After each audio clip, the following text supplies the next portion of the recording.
Mas, irmãos, do nosso trabalho e fadiga, pois trabalhando noite e dia para não sermos pesados a nenhum de vós. Vos pregamos o Evangelho de Deus. Vós e Deus sois testemunhas de quão santo e justo e irrepreensivelmente nos ouvemos para convosco os crentes. Somente até aí, meus queridos, podeis assentar, glorificando o nome do nosso Senhor e Salvador Jesus Cristo. Irmão, não vou demorar, vou falar aquilo que o Senhor colocou no meu coração para os irmãos.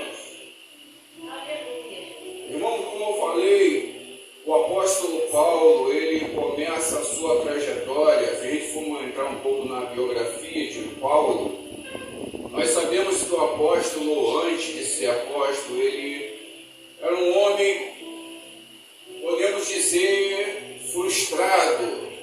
Paulo era um homem bastante inteligente, um homem letrado, um homem que ele era, como eu posso dizer para os irmãos, era um homem que ele era focado em estudar. Formado nas maiores escolas, o professor Gamaliel, o Saulo, ele era um dos melhores alunos de Gamaliel. E aí nós conhecemos a história que Saulo, ele, através dos seus estudos, seus muitos estudos, Saulo, ele não era completo, faltava-lhe algo. Não somente os estudos, a letra, a posição que ele se encontrava, porque além para ele entrar dentro de uma escola lá ensinada por Gamaliel, não poderia ser qualquer um, primeiramente que tinha que ser de questão financeira bem requisitada. E segundo, para entrar não bastava somente ter dinheiro, ele teria que ter um QI mais avançado, ele teria que ser inteligente, não era qualquer um que entrava para aquela escola. E aí Paulo, ele entra para aquela escola, ele começa a estudar, ele começa a buscar conhecimento. Paulo se forma e ele é qualificado pelo aquele professor, um dos seus melhores alunos. Paulo começa a ser formado não academicamente, mas ele tem duas cidadanias. Paulo começa a falar vários idiomas. Paulo, ele era poliglota, ou seja, o currículo de Paulo era avantajado, mas faltava algo. E aí Paulo, com a sua frustração, ele começa a fazer o que ele coloca no coração, de começar a usar aquilo que ele aprendeu, as leis, tudo que ele aprendeu, a influência, para quê? Para perseguir os cristãos. E aí nós conhecemos mais à frente a situação que acontece com Paulo, o encontro que ele teve com Cristo. E aí Deus fala para ele dessa maneira, que através do Evangelho ele iria padecer. Através daquilo que ele fez para o povo de Deus, ele ia ter que converter aquilo que ele fez de maldade, de mal para o povo, em bem. Olha só isso. O que ele aprendeu lá das escrituras, das leis, ele estava usando para fazer o mal, usando o poder, usando a influência para atacar, para reprimir o povo de Deus.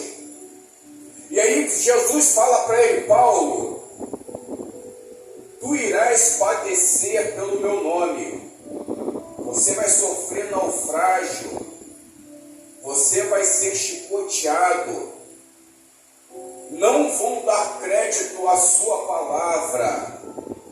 Jesus foi tão bom com esse homem que ele alertou para Paulo o que iria acontecer com ele. E aí eu pergunto, como anda a sua missão? Como anda a sua fé? Porque Paulo, quando Jesus fala para ele assim, tu irás padecer, tu irás sofrer tudo isso, vai ser preso, vai ser cuspido, perseguido. Paulo poderia falar assim: não quero, eu não vou fazer isso, porque Eu já estou vendo coisa que eu fiz, eu não quero passar. Mas aí entra aquela pergunta de novo: como anda a sua missão? Como anda o teu propósito? Entrando dentro dessa mensagem de 1 Tessalonicenses, Paulo se preocupa, ele envia uma carta para o povo de Tessalônica.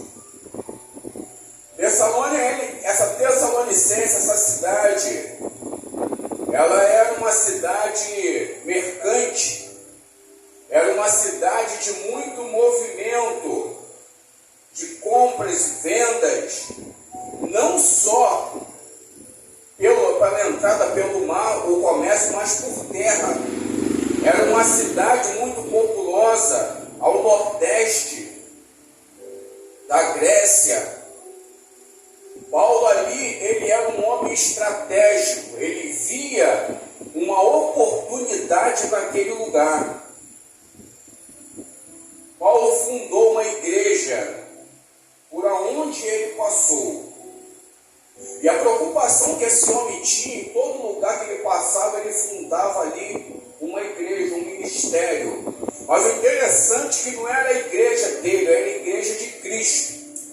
Mas ele colocava, ele fazia, ele pregava a palavra de Deus naquele local. Mas quando ele tinha que partir, ele não preparava somente uma igreja, diaconisa Camila, mas ele deixava pessoas qualificadas para dirigir aquele lugar. E todos os lugares que ele passava, que ele ia viajar, ele deixava pessoas, mas ele estava sempre escrevendo carta e perguntando como que estava o procedimento daquela igreja que ele deixou o legado, como que estava o funcionamento daquele lugar. E cada lugar que ele ia passando, missionária Graça, cada lugar que ele ia conhecendo, ele pegava, ele mandava carta, e o que ele ia vivenciando, ele mandava cartas já alertando para aquele povo se preparar, que aquilo iria chegar naquele lugar. E quando a gente olha as cartas de Paulo, as cartas paulinas, os direcionamentos dessas cartas é para os povos aonde Paulo passava e deixava igrejas. Eram os locais que Paulo passava e estava sempre direcionando carta. Ou seja, tinha carta para amigos chegados de Paulo, sim, mas que amigos são esses? Amigo quando ele estava padecendo, estava passando por necessidade, não é o tema dessa mensagem, nem vou adentrar este texto, mas é pessoas que estenderam a mão para Paulo quando ele mais precisou. Muitas pessoas viraram minhas costas, mas as cartas paulinas que eu estou te relatando é as cartas que ele direcionava para as igrejas e para pessoas que ali se encontravam, que ele deixou ali como pessoas de frente para cuidar daquele rebanho. Então Paulo manda a carta para Tessalonicenses e fala: você bem sabeis o que eu padeci para chegar neste lugar. Ou seja, se ele direcionou uma carta, algo de errado e algo preocupante, Paulo estava naquele lugar. Essa carta de 1 Tessalonicenses é uma carta doutrinária, é uma carta teológica, é uma carta de direcionamento para aquele povo. Ele fala para as pessoas se preocuparem com a santidade, para o povo se preocupar não só com a religiosidade, mas sim se santificar na presença de Deus. Paulo começa a escrever essa carta e falar do que ele passou por naufrágio, Paulo passou por dificuldade. Por quê? Porque Tessalônica, quando ele começou a fundar ali a igreja, era um povo que resistia, era um povo que não dava importância ao evangelho, mas Paulo persistiu. E Paulo fala para aquele povo a importância da perseverança da fé. Por quê? Porque a igreja ali já estava firmada. Paulo teve que sair para outra localidade. Mas a preocupação daquele homem era a seguinte: era perseverar na obra de Deus. Por Porque, irmão Marcelo, nós temos visto a dificuldade que o povo de Deus vem enfrentando. Por quê? É a constância na caminhada. É a constância em fazer a obra de Deus. Paulo, quando ele começou a sua trajetória, quando ele recebe esse chamado e atender o chamado de Deus, Jesus, o que acontece?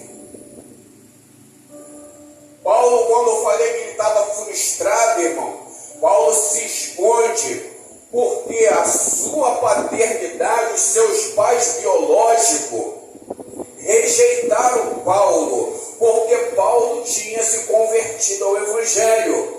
O que aconteceu é que quando Paulo se converteu e ele passou a ser perseguido, o que aconteceu com Paulo? As portas se fecharam para Paulo, ele não conseguia mais trabalho, um homem letrado, um homem estudado, um homem com um currículo recheado, um homem com 2 cidadanias. Aquele homem viu as portas se fechando, e o que ele faz? Eu vou para a casa dos meus pais, porque eu sei que ali meus pais não vão virar as costas para mim. Paulo, quando chega em casa, os pais falam para ele: não tenho filho evangélico, eu não te reconheço, eu estou negando para você aquilo que é teu por direito. E Paulo se enxerga frustrado naquela situação e fala assim: e agora? O que eu farei? Meu Deus. Aleluia. A frustração bate na cabeça de Paulo. E Paulo vai para lá, na casa de Cirineu. E lá Paulo se isola, Paulo não quer ver ninguém, Paulo não quer falar com ninguém. Porque todos viraram as costas. E Paulo não ouvia mais a voz de Deus. Meu Deus. E aí eu pergunto, foi falado isso aqui já no começo do culto. As coisas não estão acontecendo, nada tem dado certo. Aí a gente olha e fala assim: Deus não está no controle? Paulo se fechou e se isolou no campo e começou a se adaptar, a costurar e fazer tenda. Aleluia, glória a Deus. Boa parte da fala de Paulo, ele vai falar que ele não era pesado aos outros. Paulo trabalhava. Paulo não se encostava em prol da obra para obter os seus lucros. Ele trabalhava. A importância do crente trabalhar não só na obra, mas fisicamente, no seu próprio ganho. Paulo começou a fazer tenda. E aquele homem ficou ali afastado, isolado, sem comunicação com ninguém. Até que um homem chamado Barnabé vai ao encontro de Paulo. Por que vai ao encontro de Paulo? Barnabé ele tinha um sonho de ser pastor. Barnabé era um obreiro. E aí Deus usa através de Barnabé para ele procurar Paulo de Tarso. Só que Barnabé era um homem que caminhava com Pedro e com os apóstolos. Barnabé sai da onde ele estava e segue, ouve o chamado de Deus e vai e encontra Paulo. E começa a procurar Paulo. Encontrou Cirineu e falou assim: olha, o homem está lá naquela casa, lá no final da ilha. Deixa a tenda lá e o dinheiro e some, porque o homem não gosta de muita conversa. E Barnabé, quando chega lá, Paulo estava, ó, os preços estão aí, deixa aí, ó. E aí ele fala para Paulo: Paulo, eu tenho um chamado de Deus para a sua vida. Aquele homem, aleluia, na hora que estava costurando, ele para. Na mesma hora, um homem que não glória queria Deus, falar com aleluia. ninguém. A importância de ouvir a voz de Deus. Glória a Deus. E ele fala: Deus falou comigo que nós temos uma obra e pediu para te buscar.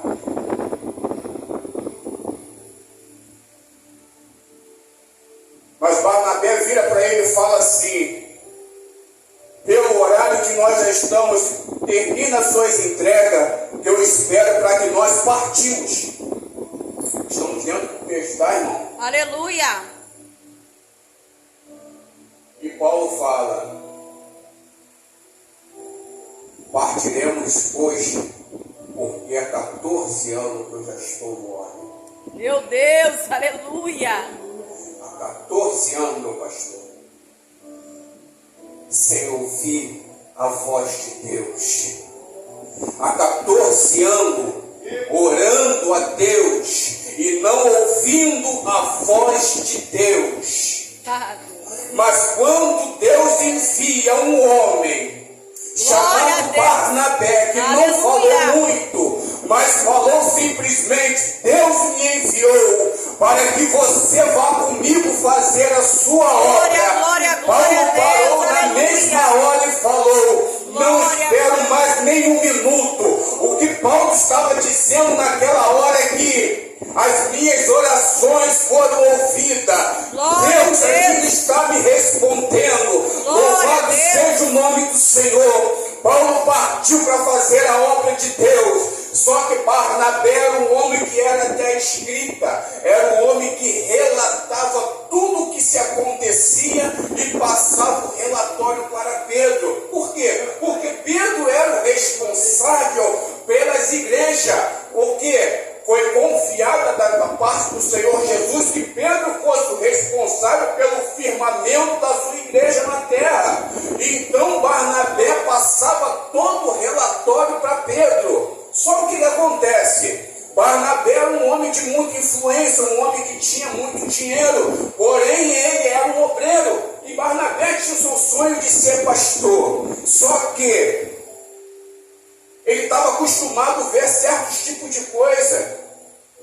A liturgia do culto, oração, essas coisas.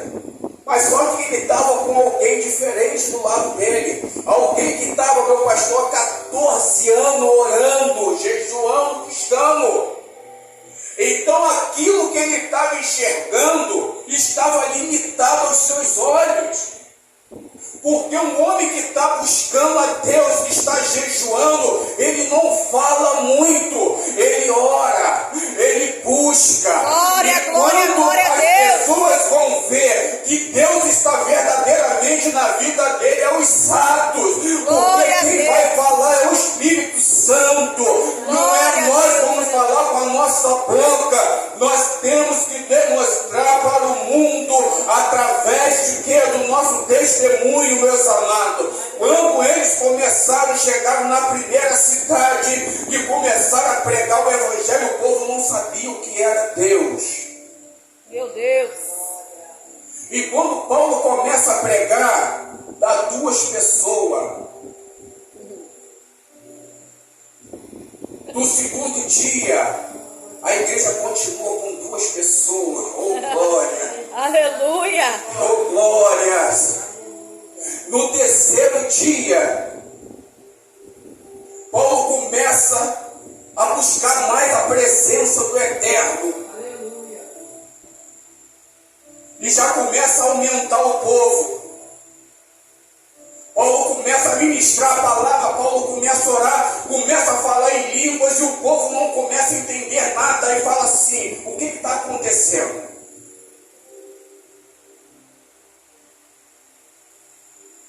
No próximo dia, dobrar a quantidade de pessoas. Aleluia!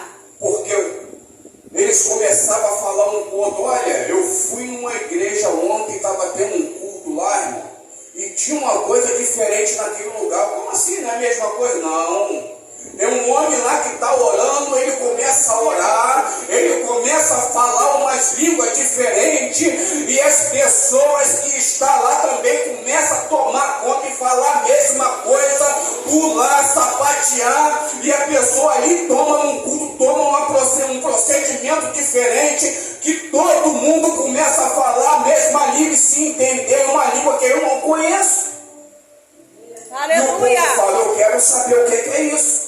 E o povo, quando vai no outro dia, a igreja está lotada. Só o que aconteceu ontem não é o que vai acontecer hoje. Aleluia! Glória a Deus! Ontem falaram em mistério. No próximo dia que dobrou, aconteceu foi cura. E aí a igreja estava tomada e Paulo ministrando, começou a mover do Espírito ali, rolar naquele lugar. Só era Paulo e Barnabé, não tinha como dar conta, porque Barnabé estava relatando. E Barnabé, olha, viu aquela tomação naquele culto, todo mundo falando em línguas. Barnabé relata, isso aqui eu já vi. Pedro ministrando, falando em línguas. Mas o culto tinha tanta gente, irmão, que começou a chegar pessoas paralíticas, pessoas cheias de problema. E Paulo não poderia sair da onde ele estava e curar as pessoas. E ele vira para Barnabé e fala assim, Barnabé, toma aqui esse lenço e vai colocando sobre as pessoas. Barnabé regala um olho para Paulo e fala assim, isso aqui eu nunca vi.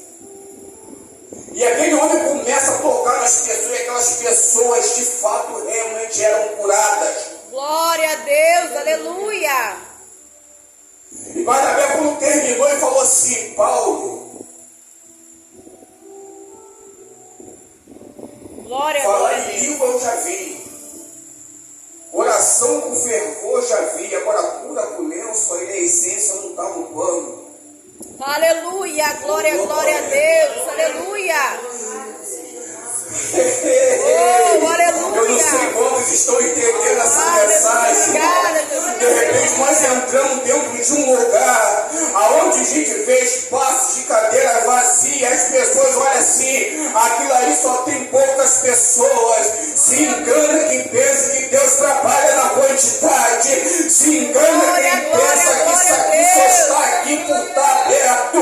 Paulo nos ensina que nós temos que enxergar com os olhos da fé. Ele fala para Barnabé, se não está no pano, Barnabé, eu já estou há 14 anos esperando uma resposta de Deus, e Deus está comigo e com você. Não importa as circunstâncias que eu e você estamos passando ou atravessando, não importa o que eu e você temos pedido e não temos recebido, o que importa, meus amados, é o seguinte, o que importa é quando eu e você orarmos e direcionarmos para Deus, nós ouvirmos a resposta de Deus, meus amados. Glória a Deus, aleluia. E Paulo, quando relata essa igreja, quando ele firma essa igreja em Tessalônica, a preocupação maior de Paulo era com a heresia. A preocupação de Paulo, maior de Paulo, eram os falsos mestres. A preocupação de Paulo era o que nós presenciamos. Na maioria, eu falo num contexto geral, irmão, o que tem havido dentro das igrejas. É o que tem acontecido, que o Senhor já sempre nos relatou, que não pode ter porfia, intriga, inveja, fofoca. Jesus nos alertou que isso não faz parte de um povo de Deus. Mas nós temos visto, meus amados, que infelizmente, é triste dizer, mas na maioria das igrejas tem acontecido isso. E Paulo, ele era severo, irmão, em alertar o povo para se atentar a essas coisas, que era para permanecer na fé, que era para se santificar. Por quê? A volta do Filho do Homem. Essa é a nossa, tem que ser de total responsabilidade nossa, se preocupar em nos santificarmos, orarmos mais, jejuarmos mais, fazer a obra de Deus é importante. Eu sei que o dia a dia de cada um é corrido, temos os nossos problemas, mas eu vou falar uma coisa, irmão. Muitas das vezes a gente não está indo para a igreja, temos que ir, mas se não tivermos, tem praticado ID, tem feito a evangelização lá fora, bota a mão na consciência, fala no seu íntimo, você tem feito a obra de Deus? Por quê? Não tem que mostrar para mim, não tem que mostrar para o seu pastor que você está falando, ah, pastor, olha, eu evangelizei fulano de tal. Não é isso não, porque o pastor não está vendo, porque ele está preocupado com os afazeres dele, que é cuidar da igreja. Mas a quem está observando o que eu e você está fazendo é o próprio Deus.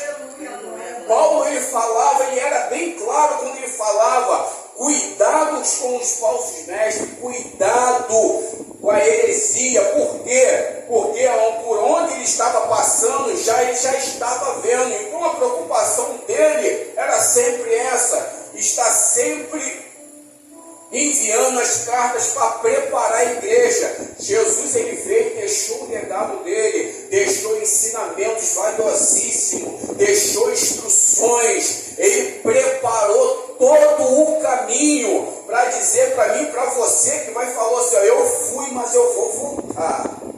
Glória a Deus. Fui, mas eu vou buscar a minha igreja.